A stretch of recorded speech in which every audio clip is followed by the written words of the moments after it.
we were in Japan and we were doing one of those merry-go-round sushi bars. We kept seeing this one come around, and one of my band guys was like, I dare you guys to eat that. And nobody would do it. So the next time it come around, I just grabbed it straight into some soy sauce, straight into my mouth. And as I started swallowing this thing, tentacles started trying to grab the sides of my throat. And so I started having a panic attack. I'm just thinking about the baby octopus that was having a panic attack, trying to like not be swallowed was. down a man's Probably throat. was.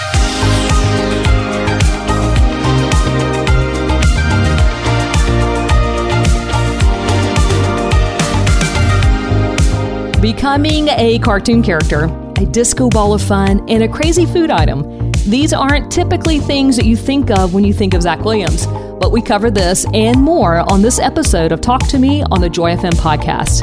I'm Jules, and we shared some laughs, some tears, and even some insight into his latest collab with Dolly Parton. So strap in for my chat with Zach Williams.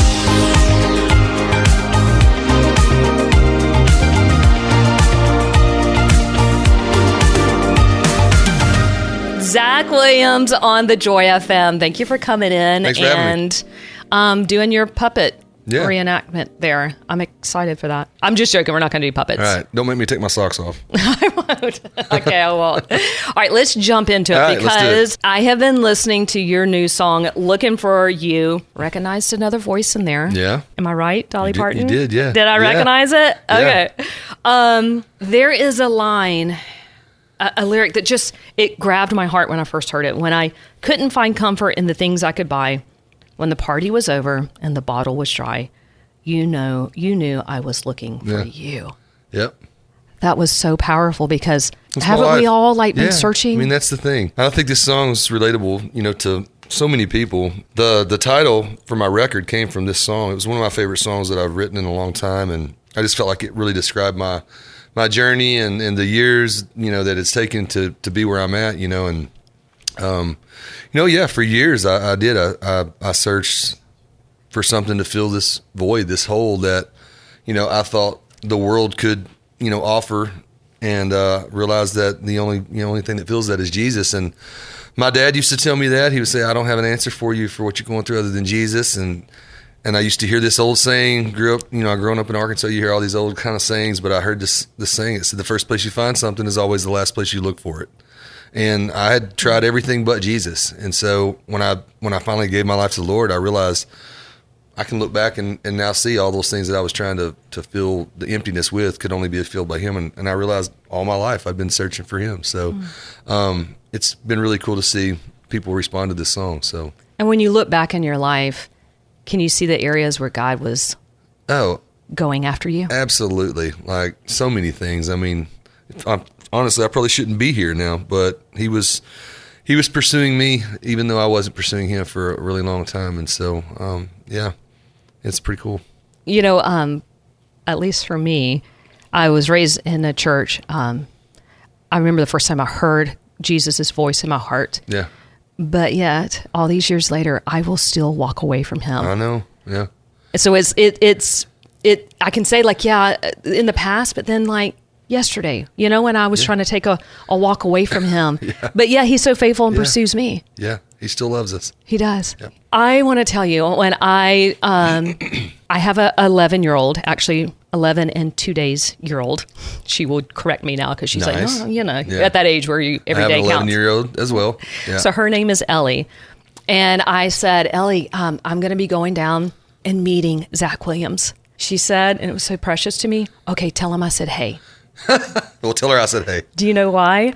Because you have a special way and a unique way of connecting with children. Really? So there was a concert that you did in the Joy FM listening area. And she loves you so much that you spent all of your time and not just with my daughter, with kids. Really? Yeah, because, a lot of times you're like, okay, nice to meet you, and move down the line because you had a line of people. But you got down and you looked at her and you talked to her in such a way that she's like, he's my friend. He knows me. That's great. We are friends together. That's so cool. So as a mom, and I'm sure as many moms out there, thank you. Well, thank you. That's awesome. Because it's exactly. That's cool. Well, it's actually just like Jesus, come little children, that there is, you're not the future of the church. You are the church right now. Thank you. Very cool. Tell her I got a kids book coming out. Actually, don't. That's my next question. Don't steal my thunder, Zach. Here's the reason why you are so special to my daughter and to so many people. It's the "Fear is a Liar" song. Yeah. So Ellie has a lot of anxiety, which as a parent feels really crushing, and it feels like you're a failure because you're like, what do you have to fear? Yep. Like you know the pillow you're going to put your head on. Yep. You're going to know you're going to have food. So as a mom, I'm like, baby, why? Yeah. Like I'm the parent, you're the kid, you just be a kid. But she did. And we would sing "Fear is a Liar," and I would sing it to her, and I would quote the lines to her, and I'd say, Ellie, I think fear's lying to you. Yeah. I think it's robbing your joy and stealing your happiness. So throw that fear in the fire. Yeah. And we would sing that song to each other. And Zach, the cool thing is when your kids sing the songs back to you. Yeah. That's awesome. That's so cool. Well, I appreciate it. And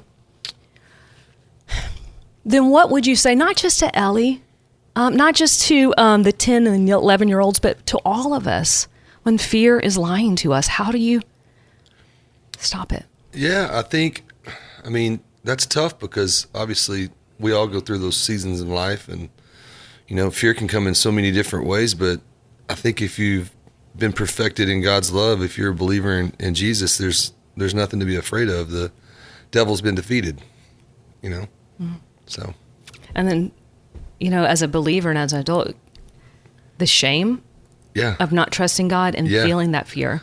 Oh, I know. Trust me, my wife, she's always been my voice of reason, and I can remember when I go through my little ups and downs, she'll be like, "Don't you believe those songs that you write?" And I'm like, "Okay." I'm like, "All right, I get it." So, yeah.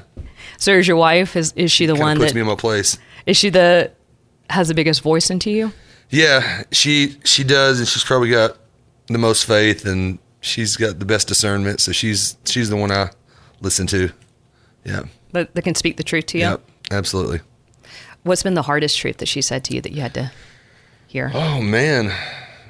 I think when I signed my record deal at 38 years old, like we were basically starting all over. We were I left a job at a church with benefits, and I left all the stuff. We moved to Nashville, and I was like, this thing better work, this better work, or I don't know what we're going to do. And she had the faith constant. She was like, it's going to work. She was like, God's already told me that. And so here we are.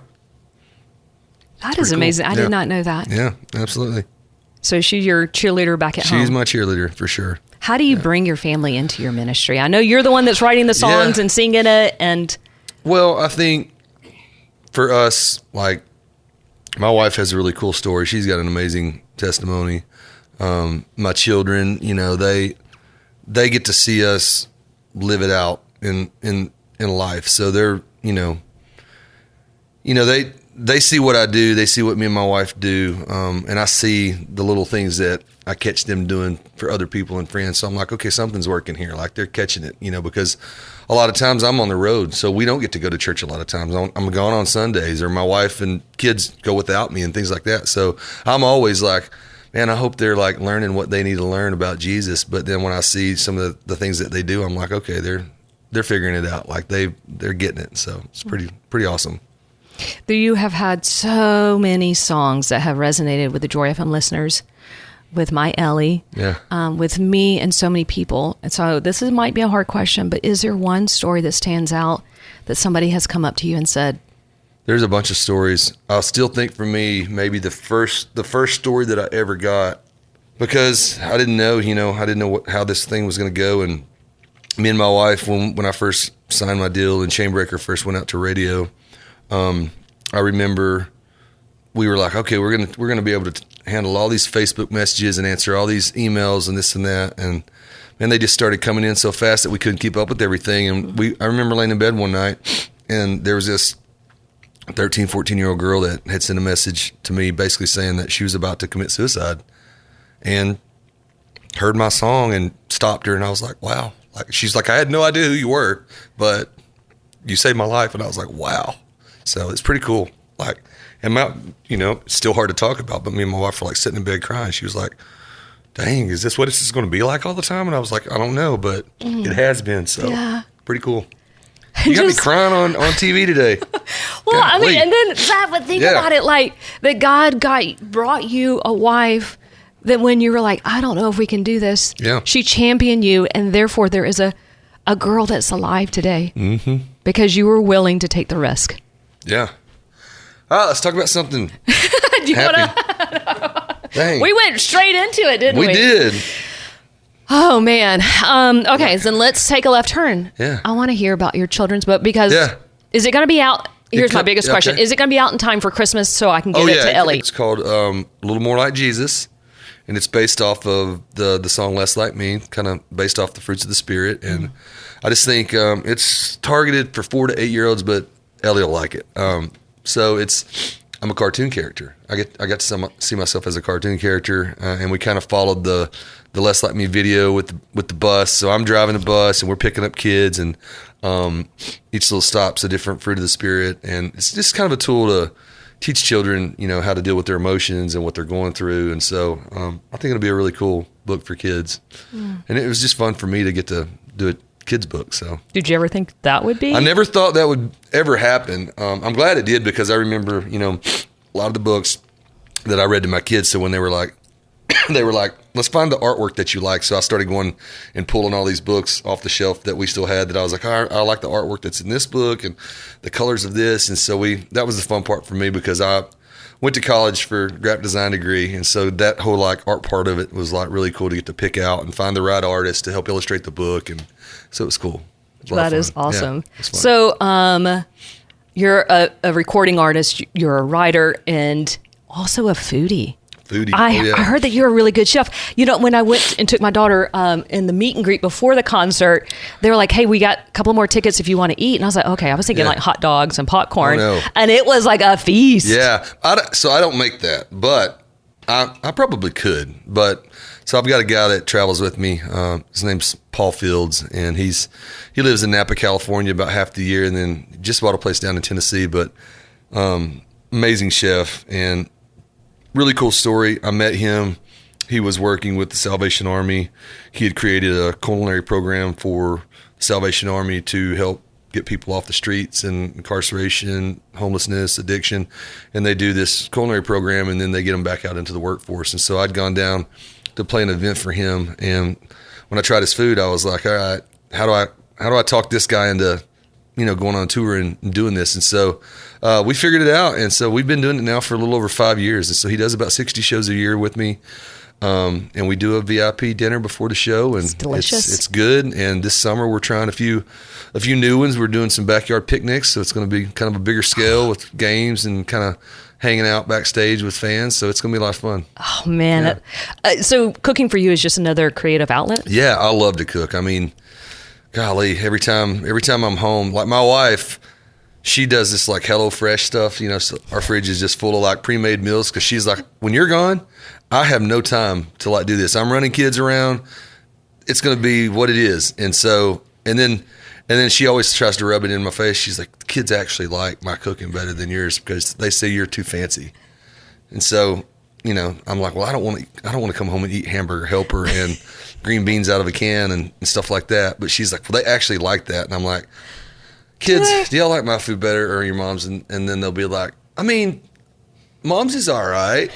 And so it covers a nut. I love to come in and my daughter, my youngest, she loves to go to Publix. That's her thing. She's like, are you going to Publix today? And I'm like, yeah. She's like, can I go? And I'm like, yeah, get ready. We'll leave in a minute. So, and then she likes to help me cook. My son is just getting into it.